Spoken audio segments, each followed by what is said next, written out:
Hello সবাইকে। তো এখানে আমি আর একটা ভিডিও নিয়ে চলে এসেছি, কিন্তু আজকের ভিডিওটা একদম আলাদা। কারণ আমি আজকে দেখাবো আমাদের এখানে, যেহেতু আমি গ্রামে বাস করি, সেই জন্য এখানে কতটা কি জল জমেছে আমি সেটাই দেখাবো এই এতদিনের বৃষ্টিতে।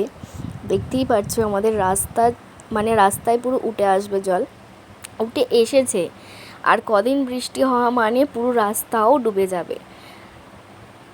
আমরা এই জল দিয়ে গিয়ে বাবুর পায়ে রোজের কাজে গিয়ে হাজা হয়ে গেছে। এত পরিমাণে জল ঘাঁটা হচ্ছে এখানে বলার মতো নয়। কিন্তু মাঝে মাঝে দেখতেও ভালো লাগে, যেহেতু এখানে সব জায়গারই একটু জল শুকিয়ে গিয়েছিল, কিন্তু আমাদের এখানে জলটা শুকায়নি, কারণ দুটো পুকুর একসাথে জয়েন্ট হয়ে গেছে। সেজন্য আমাদের এই যে রাস্তাটা, আমরা ওদিক দিয়ে ঘুরে ঘুরে এসেছি, কারণ এদিকটা অনেকটা জল, সেই জন্য আমরা এদিকটা দিয়ে আসিনি, অন্য দিক দিয়ে এসেছি। আর এখানটা দুটো পুকুর একসাথে মিশে গেছে, তাই জলটা কোথাও দিয়ে বেরোনোর রাস্তা নেই, তাই এখানটাতে বেশি পরিমাণে জল। এই যে এইটা হচ্ছে আমাদের রাস্তা, আর কিছুদিন বৃষ্টি হওয়া মানে কলও ডুবে যাবে।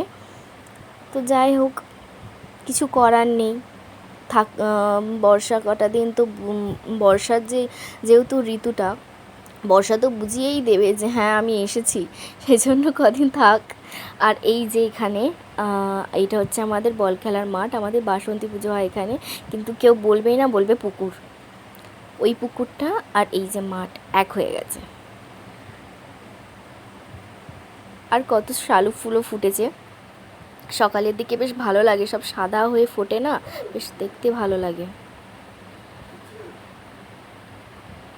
আর এখানে রান্না পুজো হবে বলে এইটাই পুকুর হয়ে গেছে, তাই এখানে সবাই মাছ ধুচ্ছে। আর এই দেখো, আমি বললাম আমাদের ওদিকের কলটা ডুবে যাবে, আর এখানের কলটা ডুবে গেছে। এই যে বললাম না, পুকুরটা আর মাঠটা পুরো সমান সমান হয়ে গেছে। আর কিছুদিন যদি বৃষ্টি হয়, এই কদিন আগে যে নিম্নচাপটা হলো 3 দিনের জন্য, ওই বৃষ্টিটা যদি হয়, পুরো রাস্তাও ডুবে যাবে। তো যাই হোক, ভিডিওটা কেমন লাগলো আর তোমাদের ওখানে কতটা জল সেটাও অবশ্যই আমাকে জানাবে। তো ভালো লাগলে ভিডিওটা লাইক, কমেন্ট, শেয়ার আর সাবস্ক্রাইব।